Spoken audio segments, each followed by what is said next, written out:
Hello friends, मैं CM आप सबका स्वागत करता हूं आपके अपने चैनल टैक्स गपशप में। जैसे कि आप सब अवेयर होंगे कि 17 सितंबर 2021 को 45th जीएसटी काउंसिल मीटिंग जो है हो चुकी है। उसके बारे में आपने वो क्या क्या इसमें रिकमेंडेशन आई हैं, ये सब चीजें जो हैं हम आप जान भी चुके होंगे। हम दोबारा एक बार रिकॉल कर लेंगे, लेकिन मुद्दे की बात ये है कि इस बात को समझना जरूरी है कि ये रिकमेंडेशन जो है, जब ये रिकमेंडेशन नोटिफाई हो जाएंगी, इसके रिगार्डिंग नोटिफिकेशंस, सर्कुलर्स, अमेंडमेंट जो है इश्यूज हो जाएंगी, तो उसमें किस तरीके से हमें लिंक करना होगा, जो आज हम प्रेस रिलीज ये देख रहे हैं उसको कैसे लिंक करना होगा। इस पर काफी लंबी 8 पेज की प्रेस रिलीज जो है इशू करी गई है। राइट, इसको आप पीआईबी से भी डाउनलोड कर सकते हैं अगर आपके पास अवेलेबल नहीं है। अदरवाइज आप कमेंट बॉक्स पे मेल कर सकते, अपनी मेल आईडी मेंशन कर दीजिए, वहां पे आपको मेल कर देंगे। राइट, आपको ये 45 काउंसिल मीटिंग तो मिल जाएगी, वो बड़ा इशू नहीं है। बट मेन बात जानना ये है इसमें, जैसे कि जिस तरीके से प्रेस रिलीज इशू हो गई और जीएसटी काउंसिल मीटिंग में जो जो सी रिकमेंडेशन जो है डिस्कस हुई हैं, उसको जब एनफोर्स हो जाते हैं तो उसमें, और प्रेस रिलीज में कई बार क्या होता है, कुछ चीजें एक्सटेंडेड फॉर्म में होती हैं, उसमें लिखा होता है कि किस किस रूल्स में, किस किस सेक्शन में किस तरीके से बदलाव करे होंगे, कौन से सेक्शन की पावर को यूज करते हुए जो है ये बदलाव करे जा रहे हैं। राइट, तो वहां पे जो है कौन, वहां पे मेंशन किया होता है कि कौन सी डेट से जो है ये वाली नोटिफिकेशन जो है इफेक्ट में आएगी। राइट, वो सारी चीजें मेंशन करते हैं। यहाँ तो जस्ट बेसिकली डिस्कशन के पॉइंट्स है कि मीटिंग में क्या क्या पॉइंट जो है डिस्कस करे गए हैं। राइट, वो जिस डेट पे एनफोर्स होंगे वो हमें तब से जो है पता लगेगा। तो हमें ये जानना बहुत जरूरी होता है कि इसमें मेन मेन मुद्दे क्या हैं, डिस्कशन किन किन बातों में हुई है, उसकी जो क्लैरिटी है, इसकी जो क्लैरिफिकेशन है, उसकी जो एनफोर्सेबिलिटी है, वो सब हमें वहां पे उस नोटिफिकेशन, सर्कुलर, अमेंडमेंट में जाके मिलेगी। तो इसके लिए हमें करना क्या होगा, इसमें जो मेजर मेजर, जैसे बेसिकली अगर हम कहें जीएसटी रेट में चेंज हुए, सर्विस गुड्स के रेट में, सर्विसेज के रेट में, कोविड 19 की वजह से जो है प्रोडक्ट्स में कुछ रेट में चेंजेस हुए। राइट, तो ये पर्टिकुलर जो है, पर्टिकुलर इंडस्ट्री वाइज, पर्टिकुलर अगर हम कहें प्रोडक्ट वाइज जो है इफेक्ट में करते हैं। लेकिन जो मेजर जो डिस्कशन है, जो ओवरऑल इफेक्ट में आता है, उसको हम ध्यान में रखेंगे और उसको हम लिंक करेंगे कि किस तरीके से जो है इसका ट्रेंड रहा, और कैसे इसको जब हम फर्दर नोटिफिकेशन और अमेंडमेंट वगैरह सर्कुलर पढ़ेंगे तो उसको कैसे, किस तरीके से हम लिंक कर पाएंगे, ये जानना जरूरी है। राइट, तो प्रेस रिलीज वगैरह तो आपने देख ली होगी, तो मेन मुद्दा है कि उसके आगे की बात जो है वो हम देखें। राइट, इसके लिए हम प्रेस रिलीज जरूर रेफर करेंगे, लेकिन आगे की लिंकेज करना भी साथ साथ बहुत जरूरी है। तो 45th जो है जीएसटी काउंसिल मीटिंग, जो कि 17 सितंबर को हुई। राइट, तो इसकी जो प्रेस रिलीज है ये यही कहती है कि लखनऊ में जो है ये जो है कोविड 19 के बाद जो है 45th जीएसटी काउंसिल मीटिंग जो है आई है,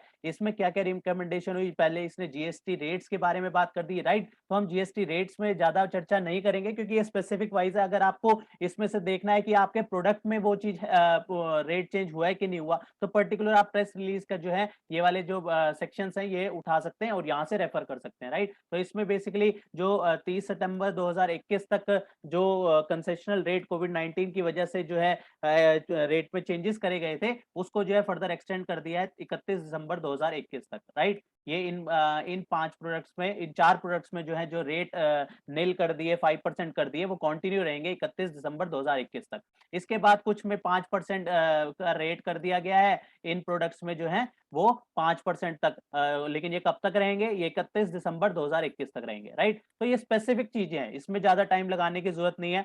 राइट, ये अगर गुड्स के बारे में बात करें तो 1/10/2021 से जो है कुछ गुड्स में जो है रेट जो है बदलाव करे जा रहे हैं, किसी में रेट बढ़े हैं, किसी में रेट जो है घटे हैं। तो इस तरीके से जो है पर्टिकुलर इस कैटेगरी वाइज जो भी ये कैटेगरीज हैं, इन सब के रेट में एप्लीकेबल रेट ये है और न्यू रेट जो है वो मेंशन कर दिया गया। तो इस तरीके से जो है ये पर्टिकुलर इंडस्ट्री वाइज है, इसलिए जो है इसमें हम ज्यादा टाइम नहीं लगाएंगे, क्योंकि इसमें अगर हम स्टेप बाय स्टेप, अगर, क्योंकि क्या होता है कि आपके लिए कोई पर्टिकुलर इंडस्ट्रियल तो हो सकता है जो है दूसरा जो देख रहा है उसके लिए टाइम वेस्ट हो, तो सबके टाइम को ध्यान में रखते हुए, सबके टाइम की इंपॉर्टेंस को ध्यान रखते हुए, तो ये पार्ट हमें स्किप करना होगा, क्योंकि अगर जो आप इंडस्ट्री में है उस इंडस्ट्री के अकॉर्डिंग जो है आप रेफर कर सकते हैं। इसमें हम जनरल जो जो सबके ऊपर एप्लीकेबिलिटी आती है उन चीजों को ध्यान में, उनको डिस्कशन करना जो है जरूरी बात है। जैसे अगर हम कहें ये भी स्पेसिफिक जीएसटी रेट अगर गुड्स के केस में, मेंथोल ऑयल के केस में अगर अनरजिस्टर्ड से है तो उसमें आरसीएम की एप्लीकेबिलिटी है, और उस केस में अगर एक्सपोर्ट कर रहे हैं तो एंगेज्ड एलयूटी ही अलाउड होगा उसका एक्सपोर्ट, और कि उसका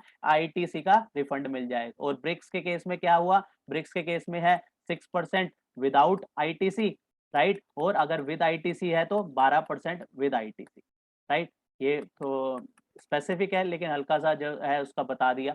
और अगर हम इन्वर्टेड ड्यूटी स्ट्रक्चर की बात करें तो फुटवेयर एंड टेक्सटाइल सेक्टर के केस में, इसके लिए अभी कुछ दिन पहले एक सुप्रीम कोर्ट की जजमेंट भी आई थी, जिसको हमने डिटेल में डिस्कशन भी करा कि किस तरीके से जो है गुजरात हाई कोर्ट और मद्रास हाई कोर्ट के बीच में जो अलग अलग डिसीजन थे उसको जो है सुप्रीम कोर्ट ने जो है ये मैटर सुप्रीम कोर्ट तक पहुंचा, और सुप्रीम कोर्ट ने जो कहा कि इन्वर्टेड ड्यूटी स्ट्रक्चर के केस में सिर्फ और सिर्फ इनपुट का क्रेडिट जो है अलाउड होगा, और जीएसटी काउंसिल को कहा कि इसके बारे में फर्दर जो है डिस्कशन करी जाए। तो ये जो है इसको हमने डिटेल में डिस्कशन करा है।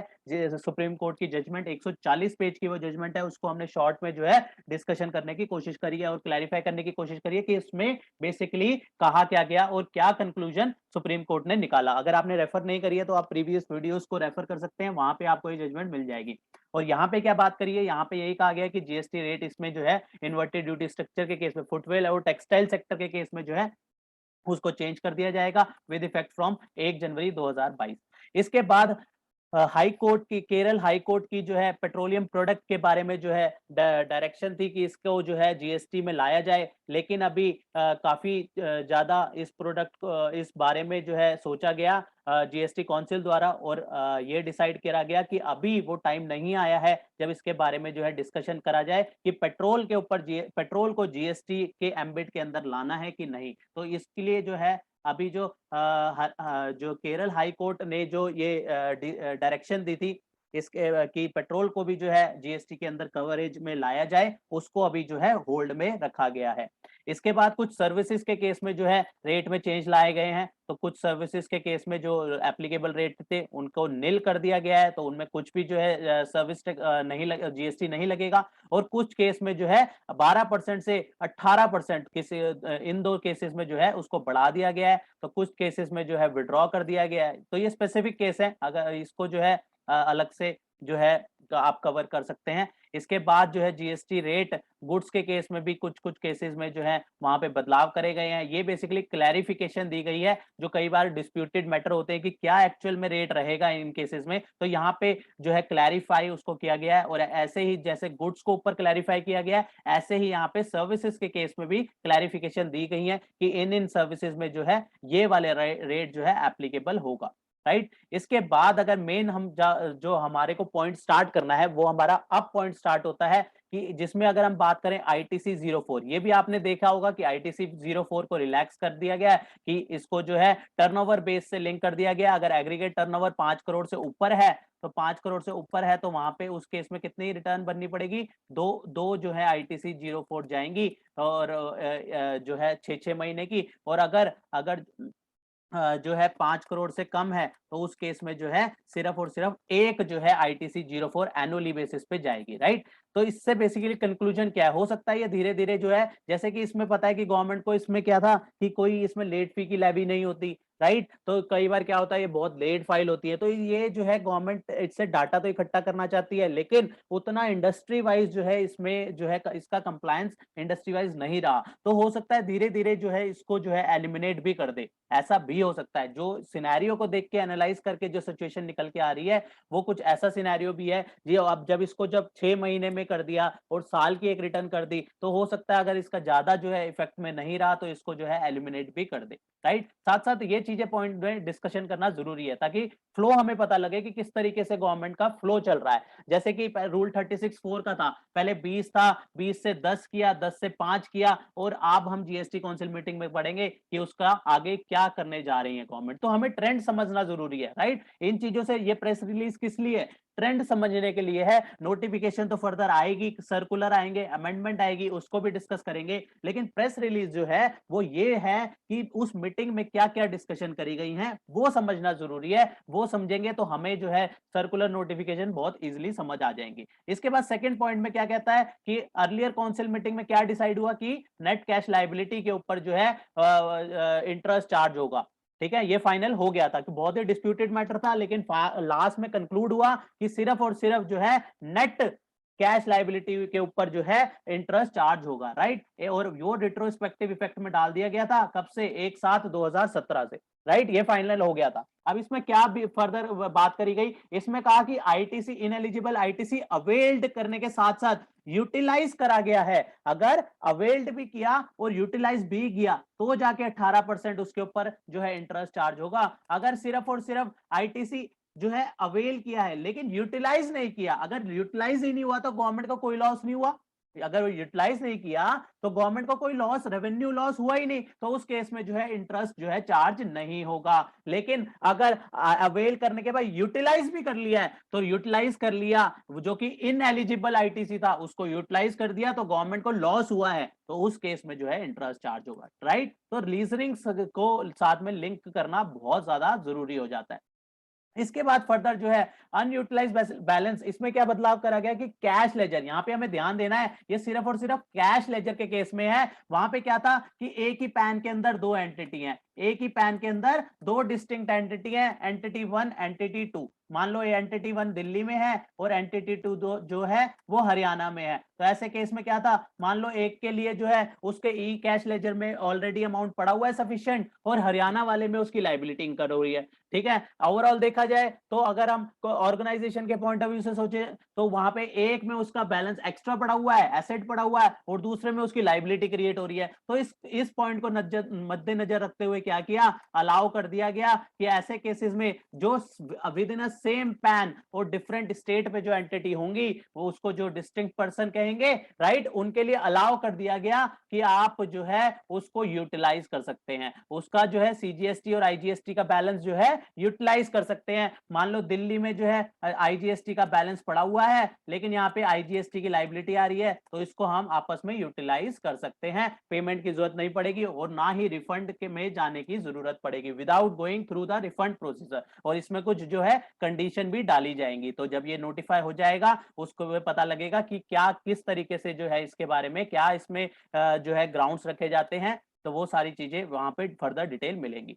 इसके अलावा कुछ सर्कुलर्स जो है इशू करे जाएंगे ताकि कुछ एम्बिग्यूटीज डिस्प्यूट जो है वो रिजॉल्व हो सके, जो कि किसके रिगार्डिंग होंगे, सबसे पहले क्लैरिफिकेशन सर्कुलर इशू होगा इंटरमीडिएटरी सर्विसेज के रिगार्डिंग, और कुछ जो है merely establishment of distinct person के बारे में जो है सर्कुलर इशू क्लैरिफिकेशन इशू करी जाएंगी। इसी तरीके से जो है डेबिट नोट के इशू करने के जो 16/4 के जो क्रेडिट लेने का टाइम है, इशुएंस ऑफ डेबिट नोट, और जो उसका जो है रेलेवेंट फाइनेंशियल ईयर कब से काउंट होगा, ठीक है, तो उसका आईटीसी, क्योंकि आईटीसी भी लेना है सामने वाली पार्टी ने, तो उसके लिए जो है क्लैरिफिकेशन भी इशू करी जाएंगी कि कब से वो टाइम लिमिट जो है माना जाएगा, ताकि सामने वाले को प्रॉपर जो है उसका क्रेडिट भी मिल पाए, राइट। तो उसके बाद इसके बाद कह दिया कि ई इनवॉइसिंग के केस में क्या है, फिजिकल कॉपी की जरूरत नहीं है, फिजिकल कॉपी की कोई जरूरत नहीं है इनवॉइसिंग के केस में। उसके बाद फर्दर इंपॉर्टेंट बातें करें तो वहां पे जो है हम, ऐसा हो जाता है कि कई केस में मान लो कि सीजीएसटी प्लस एसजीएसटी पे कर दिया लेकिन आईजीएसटी पे करना था, तो ऐसे में क्या होता है, section 77 of CGST act read with section 19 of IGST act क्या कहता है कि आपने जो टैक्स पे करना था उसको पे कर दो, और जो रॉन्गली पे कर दिया उसका जो है रिफंड ले लो, राइट। जो रॉन्गली था उसका रिफंड ले लो, तो उसके रिगार्डिंग क्या होगा, provision to be incorporated for removing ambiguities for the procedure, क्या प्रोसीजर रहेगा उसके रिफंड का, और टाइम लिमिट क्या रहेगी, क्या 2 साल की ही टाइम लिमिट रहनी है या उसके लिए कुछ अलग से जो है स्पेसिफाई किया जाएगा। तो इसके लिए जो है रिफंड जब लेंगे, जो कि अमाउंट हमने रॉन्गली पे कर दिया और उसका रिफंड लेना है, चाहे वो सीजीएसटी एसजीएसटी हो चाहे वो आईजीएसटी हो, तो उसका प्रोसीजर क्या रहेगा और उसकी टाइम लिमिट क्या रहेगी, ये जो है इसके रिगार्डिंग भी जो है फर्दर क्लैरिफिकेशन दी जाएगी। इसके बाद आधार ऑथेंटिकेशन जो है मैंडेटरी कर दी गई, कौन से केसेस में, अगर रिफंड क्लेम करेंगे तो भी आधार ऑथेंटिकेशन मैंडेटरी है, और revocation of cancellation of registration करते हो तो भी आधार ऑथेंटिकेशन मैंडेटरी है। जैसे रजिस्ट्रेशन के लिए कर दी, सेम उसी केस में रिफंड और revocation of cancellation of registration के लिए भी जो है आधार ऑथेंटिकेशन जो है मैंडेटरी कर दी जाएगी। इसके बाद फर्दर कह दी late fee for the GSTR 1, right, हैरान ना हो, जीएसटीआर 1 की लेट फी भी लगती है, पोर्टल कलेक्ट नहीं करता लेकिन लेवी होती है। हमने पहले भी डिस्कशन किया है इसके रिगार्डिंग, बहुत सारे नोटिस भी इशू हो चुके हैं कि जीएसटीआर 1 की डिमांड के लिए कि आपने जो है लेट फाइल करी थी जीएसटीआर 1, उसकी जो है इस दिन उसकी ड्यू डेट थी और इस दिन आपकी डेट ऑफ फाइलिंग थी, इतने दिन का गैप था और इस हिसाब से जो है लेट फी पे कर दीजिए। तो इसको अब फर्दर क्या कर रहे हैं, इसको 3B के साथ जो है लिंक कर रहे हैं। जैसे ही हम 3B अपनी फाइल करेंगे तो अगर हमारी जीएसटीआर 1 लेट होगी तो वहां पे वो जीएसटीआर 3B पे जो है नेक्स्ट जो जीएसटीआर 3B करेंगे, राइट। जीएसटीआर 1 के बाद नेक्स्ट जब ओपन रिटर्न जब होगी हमारी, तो वहां पे जो है वो कलेक्ट कर लेगा जीएसटीआर 3B के साथ हमारी जीएसटीआर 1 की जो है लेट फी जो है वहां पे वो कलेक्ट कर लेगा साथ साथ। इसके बाद फर्दर क्या दिया, रिफंड के लिए जो है रिफंड उसी अकाउंट में जो है दिया जाएगा जो कि आपका लिंक होगा पैन बेस। जब आप रजिस्ट्रेशन करते हैं तो वहां पे हम डिटेल डालते हैं बैंक अकाउंट की, तो उस वो जो बैंक अकाउंट पैन से लिंक होगा उसी पे जो है रिफंड दिया जाएगा। इसके बाद फर्दर क्या किया, फर्दर इसमें रूल 59(6) में जो है अमेंडमेंट करेंगे। उसमें क्या करेंगे और उसको 1 जनवरी 2021 से जो है इफेक्ट में लाएंगे और वहां पे लिख देंगे rule 59(6) of CGST rule amend करेंगे इफेक्ट फ्रॉम 1 जनवरी 2021। क्या रहेगा, not to be allowed to furnish GSTR 1। GSTR 1 जो है फाइल नहीं कर सकेंगे अगर 3B जो है पिछली पीरियड की पिछले मंथ की जो 3B है वो फाइल नहीं करी, तो नेक्स्ट मंथ की जीएसटीआर 1 फाइल करना अलाउड नहीं होगा। ये बहुत ज्यादा इंपॉर्टेंट रहेगा। अब अभी तक क्या था, अभी तक टाइम पीरियड ज्यादा मिल जाता था लेकिन अब क्या कर दिया, पिछली वाली ही फाइल नहीं करी तो नेक्स्ट वाली 3B ही फाइल नहीं कर पाएंगे। जीएसटीआर 1 फाइल नहीं करी तो 3B भी फाइल नहीं कर पाएंगे, राइट। अदरवाइज क्या होता था, जीएसटीआर 1 फाइल कर देते थे, सामने वाले को क्रेडिट मिलता था, जीएसटीआर 3 पेंडिंग रहती थी। तो ऐसे केसेस में उसको जो है लिंक कर दिया आपस में, एक रिटर्न पेंडिंग होगी तो दूसरी रिटर्न जो है वो भी फाइल नहीं कर पाएंगे, राइट। उसके बाद क्या कर दिया, रूल 36(4). रूल 36(4) जो हमने स्टार्टिंग में बात करी 20% से 10% में लाए, 10% से 5% में लाए, ठीक है, रूल 36(4). अब इसको क्या करने जा रहे हैं, इसको एक तरीके से जीरो करने जा रहे हैं। जो आपको जीएसटीआर 1 और आईएफएफ के थ्रू जो है जीएसटीआर 2B में जो जितना जो है जो उनसे इनवॉइसिंग मिलेंगे उसी का ही क्रेडिट आपको मिलेगा। ये जो है रूल 36(4) में, जो कि ट्रेंड के हिसाब से हमें पता ही लग रहा था, राइट। पहले 20 था उसको 10 कर दिया, 5 कर दिया, तो हमने वहीं पे बात करी थी कि इसको धीरे धीरे जो है खत्म ही कर देंगे। और तो वही ये बात यहाँ पे मीटिंग में करी गई है कि रूल 36(4) को जो अमेंड कर देंगे और क्लॉज AA सेक्शन 16(2) जो है वो नोटिफाई कर देंगे। और क्या रहेगा उसमें, उसमें रहेगा कि सिर्फ और सिर्फ वही आईटीसी जो है अवेल कर सकेंगे जितना की इनवॉइस और डेबिट नोट जो कि जीएसटीआर 1 के थ्रू जो है हमें हमारे 2B में आ रहे हैं, सिर्फ उतने ही जो है हमें क्रेडिट अलाउ होगा। तो ये सारी जो है बातें करी गई। इसके अलावा कुछ और भी रिकमेंडेशन जो है डाली गई हैं। और ये मेन बात ये है, ये पॉइंट समझना भी बहुत जरूरी होता है कि जब recommendation of the GST council, ये तो प्रेजेंट करिए in the press release, right, in a simple language, लेकिन ये कब से एनफोर्स होगी, जब इसके सर्कुलर नोटिफिकेशन अमेंडमेंट्स वगैरह जो है शेल कम इनटू फोर्स। वहां पे उसमें उन नोटिफिकेशंस में सर्कुलर में डेट स्पेसिफाइड होंगे कि इस दिन से जो है ये वाली जो हमने बात करी है, ये वाली जो पावर को, ये वाले सेक्शन के पावर को यूज करके इन प्रोविजन में बदलाव करे हैं, तो वो इन डेट से जो है with effect from this date जो है वो बदलाव जो है इफेक्ट में आ जाएंगे। तो इसके रिगार्डिंग जो है सर्कुलर नोटिफिकेशन लॉ, ये सारे जो चेंजेस हैं वो जैसे जैसे चेंजेस आएंगे तो हम आपके साथ डिस्कस करते रहेंगे। तो आप चैनल में साथ साथ बने रहिएगा। अगर आपने सब्सक्राइब नहीं किया हुआ चैनल तो प्लीज करिए, ताकि, और बेल आइकन को जरूर दबाइएगा ताकि जो भी अपडेट जो है डाले तुरंत आपको जो है वहां पे बेल आइकन से नोटिफिकेशन आ जाए और आप जो है तुरंत आपकी और हमारी कनेक्टिविटी बन पाए, राइट। तो इसमें हमने बेसिकली बात क्या करी, हमने प्रेस रिलीज को तो देखा, रेफर किया,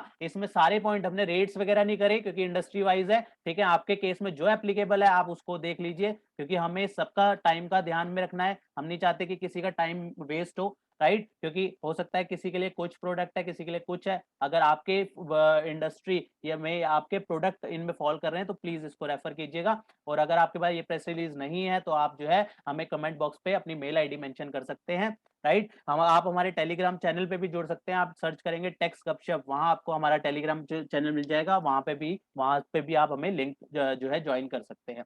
तो इस तरीके से जो है ये प्रेस रिलीज जैसे जैसे नोटिफाई होती जाएंगी, जोन जोन से इसमें सर्कुलर नोटिफिकेशन आती रहेंगी, वो साथ साथ हम डिस्कशन करते रहेंगे। ये एक शॉर्ट डिस्कशन थी समझने की कि क्या इसका लिंक रहता है सर्कुलर नोटिफिकेशंस के साथ। जब सर्कुलर नोटिफिकेशन आएंगे तो उसमें और भी चीजें जो यहाँ पे हमने देखा इसके रिगार्डिंग और भी डिटेल में जो है डिस्कशन हो सकती है।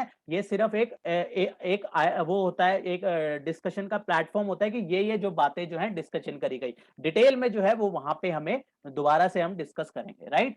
तो आज इसी डिस्कशन के साथ इस वीडियो को क्लोज करते हैं, मिलते हैं फिर नेक्स्ट वीडियो में नेक्स्ट टॉपिक के साथ। टिल देन बाय बाय, जय हिंद जय भारत।